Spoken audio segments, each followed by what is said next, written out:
दोस्तों, मैं हूं आपका होस्ट एंड दोस्त दीपक सिंह राजपूत और आप देखना शुरू कर चुके हैं बकलोली ज्ञान चैनल को। जैसा कि आपने एपिसोड 1 में जाना सोमनाथ ज्योतिर्लिंग के बारे में, आज हम जानेंगे द्वितीय ज्योतिर्लिंग मल्लिकार्जुन की संपूर्ण कथा कहानी।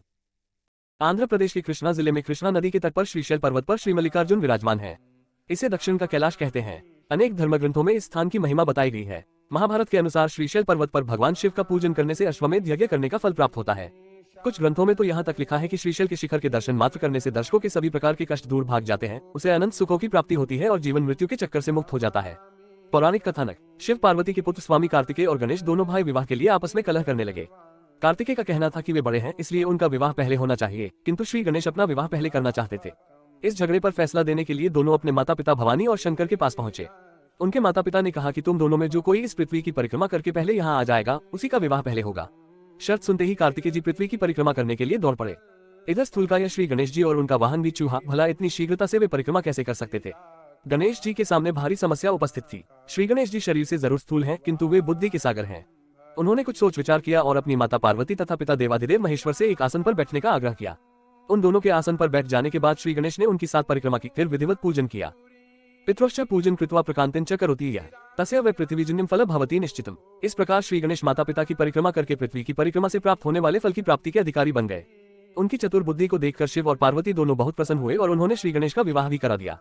जिस समय स्वामी कार्तिकेय संपूर्ण पृथ्वी की परिक्रमा करके वापस आए, उस समय श्री गणेश जी का विवाह विश्वरूप प्रजापति की पुत्रियों सिद्धि और बुद्धि के साथ हो चुका था।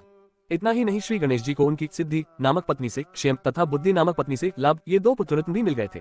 भ्रमणशील और जगत का कल्याण करने वाले देवर्षि नारद ने स्वामी कार्तिकेय से यह सारा वृतांत कहा सुनाया। श्री गणेश का विवाह और उन्हें पुत्र लाभ का समाचार सुनकर स्वामी कार्तिकेय जल उठे। इस प्रकरण से नाराज कार्तिक ने शिष्टाचार का पालन करते हुए अपने माता पिता के चरण छुए और वहां से चल दिए। माता पिता से अलग होकर कार्तिक स्वामी क्रौंच पर्वत पर रहने लगे। शिव और पार्वती ने अपने पुत्र कार्तिकेय को समझा बुझाकर बुलाने हेतु देवर्षि नारद को क्रौंच पर्वत पर भेजा। देवर्षि नारद ने बहुत प्रकार से स्वामी को मनाने का प्रयास किया, किंतु वे वापस नहीं आए। उसके बाद कोमल हृदय माता पार्वती पुत्र स्नेह में व्याकुल हो उठी। वे भगवान शिव जी को लेकर क्रौंच पर्वत पर पहुंच गई। इधर स्वामी कार्तिकेय को क्रौंच पर्वत अपने माता पिता के आगमन की सूचना मिल गई और वे वहां से 3 योजन अर्थात 36 किलोमीटर दूर चले गए। कार्तिकेय के चले जाने पर भगवान शिव उस क्रौंच पर्वत पर ज्योतिर्लिंग के रूप में प्रकट हो गए। तभी से वे मल्लिकार्जुन ज्योतिर्लिंग के नाम से प्रसिद्ध हुए।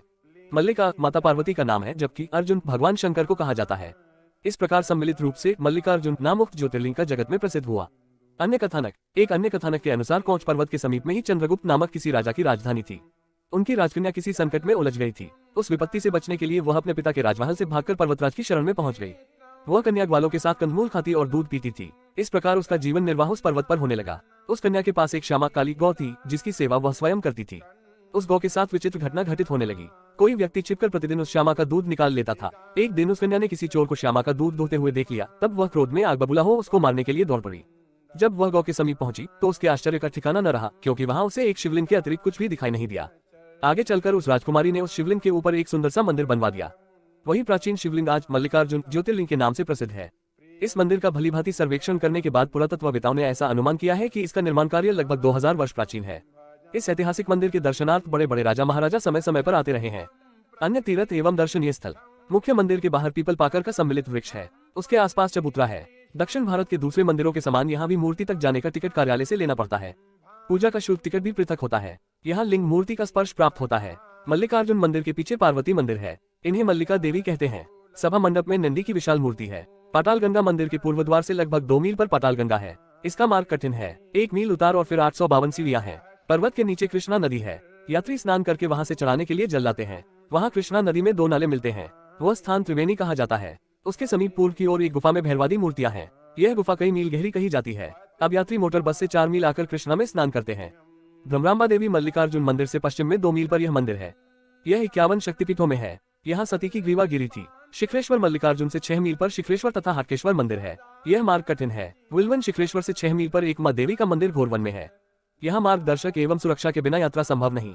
हिंसक पशु इधर वन में बहुत हैं। श्रीशैल का यह पूरा क्षेत्र घोर वन में है, अतः मोटर मार्ग ही है। पैदल यहाँ की यात्रा केवल शिवरात्रि पर होती है। आज से लगभग 500 वर्ष पूर्व श्री विजयनगर के महाराजा कृष्णराय यहाँ पहुंचे थे। उन्होंने यहाँ एक सुंदर मंडप का भी निर्माण कराया था, जिसका शिखर सोने का बना हुआ था। उनके 150 वर्षों बाद महाराज शिवाजी भी मल्लिकार्जुन ज्योतिर्लिंग के दर्शन हेतु क्रौंच पर्वत पर पहुंचे थे। उन्होंने मंदिर से थोड़ी ही दूरी पर यात्रियों के लिए एक उत्तम धर्मशाला बनवाई थी। इस पर्वत पर बहुत से शिवलिंग मिलते हैं। यहाँ पर महाशिवरात्रि के दिन मेला लगता है। मंदिर के पास जगदम्बा का भी एक स्थान है। यहाँ माँ पार्वती को भ्रमरांबा कहा जाता है। मल्लिकार्जुन ज्योतिर्लिंग की पहाड़ी से 5 किलोमीटर नीचे पातालगंगा के नाम से प्रसिद्ध कृष्णा नदी है, जिसमें स्नान करने का महत्व शास्त्रों में वर्णित है। तो दोस्तों फिर मिलते नेक्स्ट एपिसोड में। वीडियो पूरा देखने के लिए धन्यवाद।